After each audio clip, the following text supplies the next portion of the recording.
दोस्तों, हमने कल आपको झंडे के बारे में वीडियो के अंदर बताया था। अब हम इससे आगे जहाँ देवी बैठी हुई हैं उनके झांकी के अंदर का दृश्य आपको दिखला रहे हैं।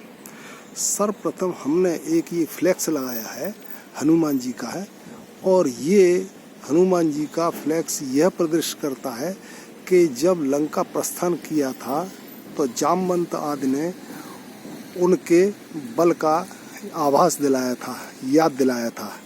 तो वो लंका जाने से पहले का जो प्रस्थान का जो फ्लैक्स है वो हम आपको दिखा रहे हैं।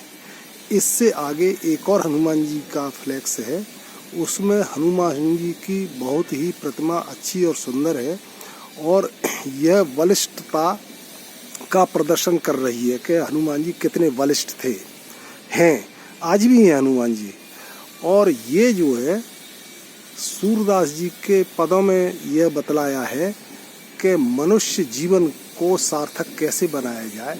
अगर मनुष्य जीवन में हम कुछ पुरुषार्थ नहीं कर पाते हैं तो हमारा जीवन निरर्थक है, और खाने पीने में ही अगर हम अपना समय बर्बाद करते हैं तो इस तरह से सारे पशु पक्षी भी ऐसे ही जीवन यापन करते हैं। इसीलिए हमें अपने पुरुषार्थ को बनाने के लिए हमें सत्कर्म करते रहना चाहिए। और इसमें ये बतलाया है कि मनुष्य के जीवन की नश्वरता के बारे में बताया है कि जब मनुष्य का जीवन समाप्त हो जाता है तो वो प्रेत योनि में आ जाता है और उसकी मिट्टी किसी मतलब की नहीं रहती है। इसलिए हमें भजन करते रहना चाहिए परमात्मा का। इसमें नीचे जो है भजन बिन कूकर सूकर जैसो, यह इसमें बतलाया है कि हमें अपने मानव जीवन को किस तरह से जीना है। इससे आगे का जो फ्लैक्स है वो नारी गुण वंदना के ऊपर है। इसमें अथर्ववेद की एक ऋचा लिखी हुई है। उस ऋचा का यह भावार्थ है कि जिसकी आंखें, यह ऋचा है, अघोर चक्षुर पतिगनी स्योना शगमा सुसेवा स्वयमा ग्रहेव्य वीर सूरदेव कामा संत्वया एदशी मय सुमनस्य माना। अर्थात जिसकी आंखें प्रेम एवं प्रसन्नता से पूर्ण हैं, अर्थात जिसकी आंखों में द्वेष क्रोध आदि दुर्गुण नहीं है, ऐसी विवेक विचारशील सुशिक्षिता साध्वी उत्तम नारी अघोर चक्षु कही जाती है, जो कटु भाषण प्रतिकूल आचरण आदि के द्वारा पति कुल को कदापि उद्विग्न नहीं करती, किंतु मधुर सत्य हितकर भाषण, अनुकूल व्यवहार एवं शांत सहनशील क्षमा दयापूर्ण उदार प्रिय स्वभाव द्वारा पति ग्रह को सदा प्रसन्न रखती है, जो सदा सबको सर्वत्र सुख शांति का ही दान देती है, सबका हित चाहती है, कहती है एवं करती है, गृहजनों की प्रशस्त सेवा में तत्पर रहती है।